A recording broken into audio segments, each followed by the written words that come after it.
तर आज या ठिकाणी माझ्या मतदारसंघात तू गप रे राज या ठिकाणी सुहासा तू आमका सगळ्यांका किती बोलवलं असता आधी सांग. आपण विषय कसा 10-12 दिवसापूर्वी ना आम्ही त्या नेगी बिल्डरच्या ऑफिस मध्ये शिष्टमंडळ घेऊन गेलो. हो पण ते ना तुमची मागणी मान्य केला नाही ना. आजचो मुद्दो वेगळो हा. तो कसलो काय झाला नेगी बिल्डरच्या ऑफिसातून बाहेर पडलो आणि डायरेक्ट आम्ही ना नाम्याच्या मसनवटीत गेलो. म्हणजे वहिनी तुमची शेत जमीन हा बघा वहिवाटीची थैसर एका गुंठ्यात 30 स्मशानभूमी आहे. आम्ही गेलो आणि त्या दिवशी गेलो ना त्याच दिवशी रात्री संदीप बाबा का दृष्टांत झालो रे. दृष्टांत कसलो दृष्टांत सांग ना सांग. हा सांगते माझो बापूस ह्याच्या स्वप्नात गेलो आणि मी आमच्या घराण्याच्या मशानवटीकडे दुर्लक्ष करतं देवबत्ती करत ना असं सांगताय. हो आणि पुढे काय झालं माहिती आहे नाम्यान ती सगळी जमीन व्यवस्थित साफ केल्या 4 मेडी लावल्या आणि त्याच्यावर छप्पर घातल्या. पण विषय कसा थैसर मसनवट होती ह्या फक्त जुन्या पिढीक माहिती आहे नवीन पिढीक काय माहिती आहे. तेव्हा आम्ही काय विचार केलो थैसर हिंदू स्मशानभूमी असं एक बोर्ड लावून टाकायचं. होय तर माका पण माहित होता स्मशान पण आता आम्ही इसरानच गेलो.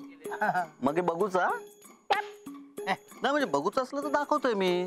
जागा ना बिचारी 4 दिवस तुका काय करू का.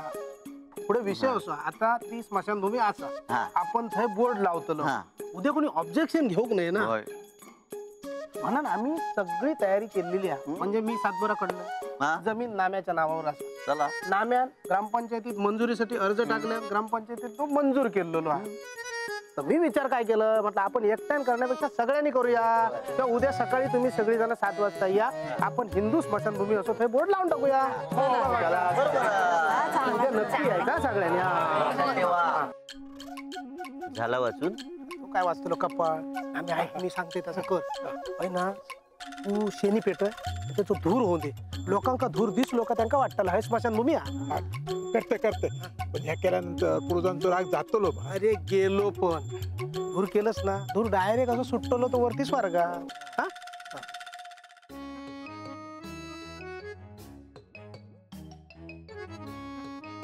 अरे थांब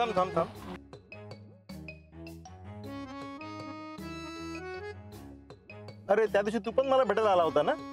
वय वो तुम्हारा लीडर कहाँ है. लीडर आमचो वो तुम्हारा कॉन्ट्रॅक्टर.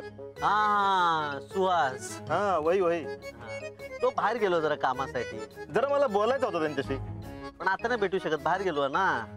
तू असं करते का त्याचं मला फोन लावून देते मी बात करते. असं म्हणतात हा देत